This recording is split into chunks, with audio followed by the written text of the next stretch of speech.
کیونکہ vote bank بڑھتا جا رہا ہے۔ خان صاحب، پارٹی کے سرکردہ جو رہنما ہیں اور آپ کے قریبی ساتھی، ان کے چھوڑ جانے کے بعد خود کو تنہا تو محسوس کرتے ہوں گے؟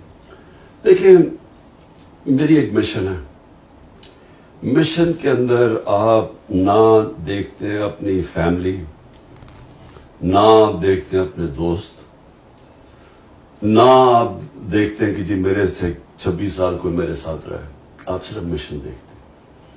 آپ اٹھا کے دیکھ لیں جنہوں نے مشن لڑی ہیں، قائد اعظم محمد علی جناح، کتنی ان کی دوستیاں رہ گئیں، ان کی فیملی ڈسٹربٹ ہو گئی۔ مہاتما گاندھی کا دیکھ لیں، وہ بھی بہت بڑا لیڈر تھا، اس کا دیکھ لیں کہ اس کی کیا پرائیویٹ لائف، دوستیاں کدھر گئی۔ نیلسن منڈیلا کی زندگی پڑھ لیں تو وہ کتنی ان کی فیملی ساری ختم ہو گئی، اس کے دوستوں سے کیا ہوا۔ تو میرے لیے تو ایک مشن ہے حقیقی آزادی کی۔ 27 سال پہلے میں نکلا تھا تھوڑے سے لوگوں کے ساتھ، بڑی دیر تھوڑے سے لوگ تھے، پھر بڑھتی گئی، اور پھر اللہ کا کرم ہے آج پاکستان کی شاید تاریخ کی سب سے بڑی پارٹی بن چکی ہے۔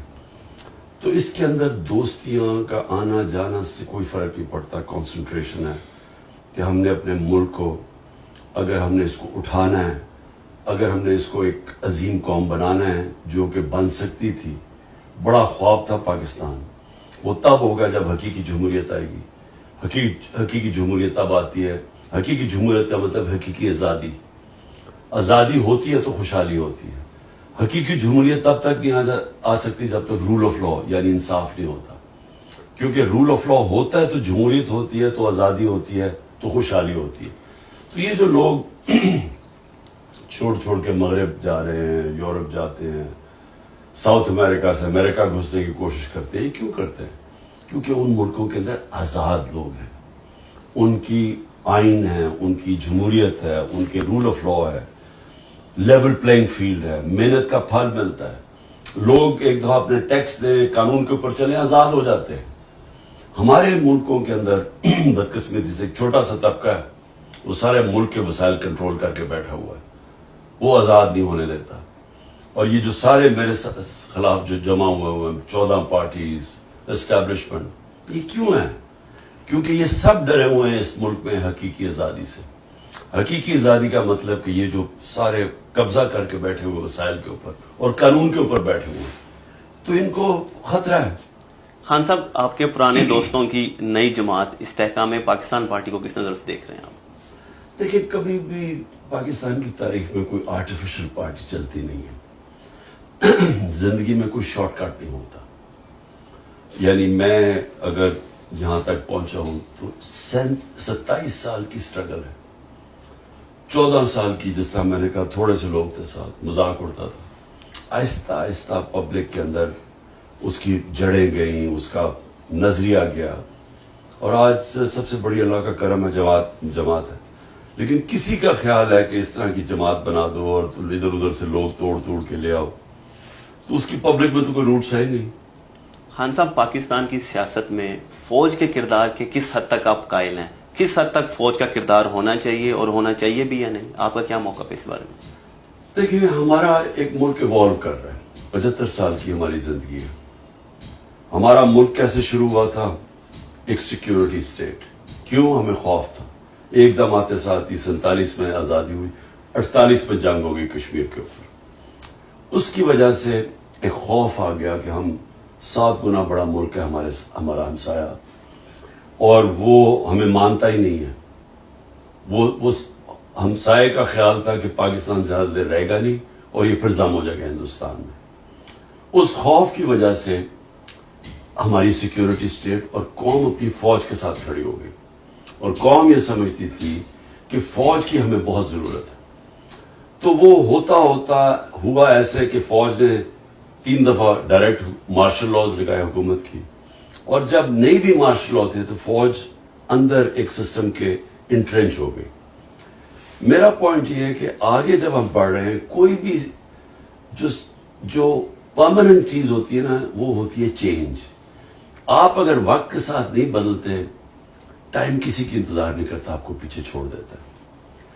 آج اگر ہم اپنا ہندوستان سے موازنہ کریں، اور جو ابھی ہندوستان کے اور امریکہ کا جو معاہدے ہوئے ہیں اور جس تیزی سے اب ہندوستان آگے بڑھ رہا ہے اور جس تیزی سے ہم نیچے جا رہے ہیں، تو ہمیں آج ہی سوچنا چاہیے کہ اگر ہم نے اپنے آپ کو بدلا نہ تو ہمارا مستقبل اب خطرے میں ہے. کیونکہ جو ہندوستان کی یہ جو بی جے پی یا آر ایس ایس کی جو نظریہ آئیڈیالوجی ہے، یہ پاکستان کو تسلیم نہیں کرتی اور یہ پوری کوشش کرے گی کہ اگر انہوں نے یہ دیکھا جس طرح ہم کمزور ہوتے جا رہے ہیں تو وہ گرتی ہوئی دیوار کو ایک دھکا اور دو، وہ ضرور کریں گے، وہ ہمیں اور کمزور کریں گے. کیونکہ وہ نریندر مودی کا بڑا ایک تکبر بھرا ہوا بیان آیا ہے کہ پاکستان تو اپنے بوجھ کے اندر ہی گر رہا ہے، ہمیں تو اس کی پرواہ نہیں کرنی چاہیے. لیکن وہ پرواہ کر رہے ہیں، وہ کریں گے پاکستان کو اور کمزور.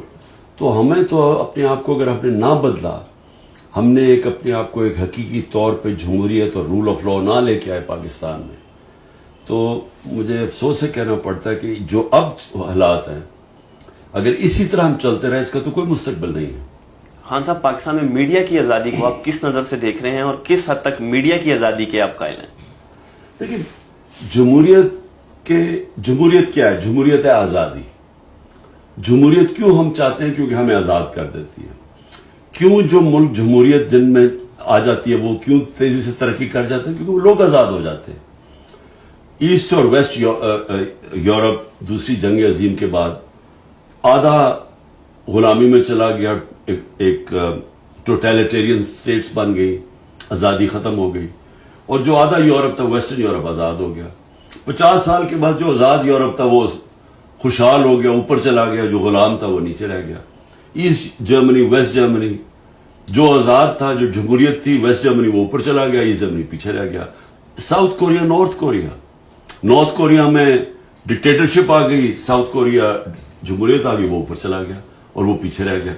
تو ہمیں یہ پتہ ہے کہ جمہوریت اور آزادی ساتھ ساتھ جاتے ہیں اور اس کے لیے آزاد میڈیا بہت ضروری ہے. جب آپ میڈیا آزاد ہوتا ہے وہ تنقید کرتا ہے. جب ایک سسٹم میں آپ تنقید کرتے ہیں وہ اس میں اصلاحات کی چانس ہوتی ہے. جب آپ تنقید ختم کر دیتے ہیں سسٹم ختم ہو جاتا ہے. اور وہی میں نے آپ کو جو مثال دے رہا ہوں کہ یہ سب معاشروں میں جب ڈکٹیٹرشپ میں تنقید ختم ہو جاتی ہے سسٹم پیچھے رہ جاتے ہیں. تو آزاد میڈیا تو بہت ضروری ہے. یہ ہے کہ اس کو ذمہ دار ہونا چاہیے، اس کے اوپر کربز ہونی چاہیے. جس طرح مغرب میں لائبل کیسز ہوتے ہیں، آپ کسی کی توہین نہیں کر سکتے، لیکن تنقید کرنا ایک معاشرے کے لیے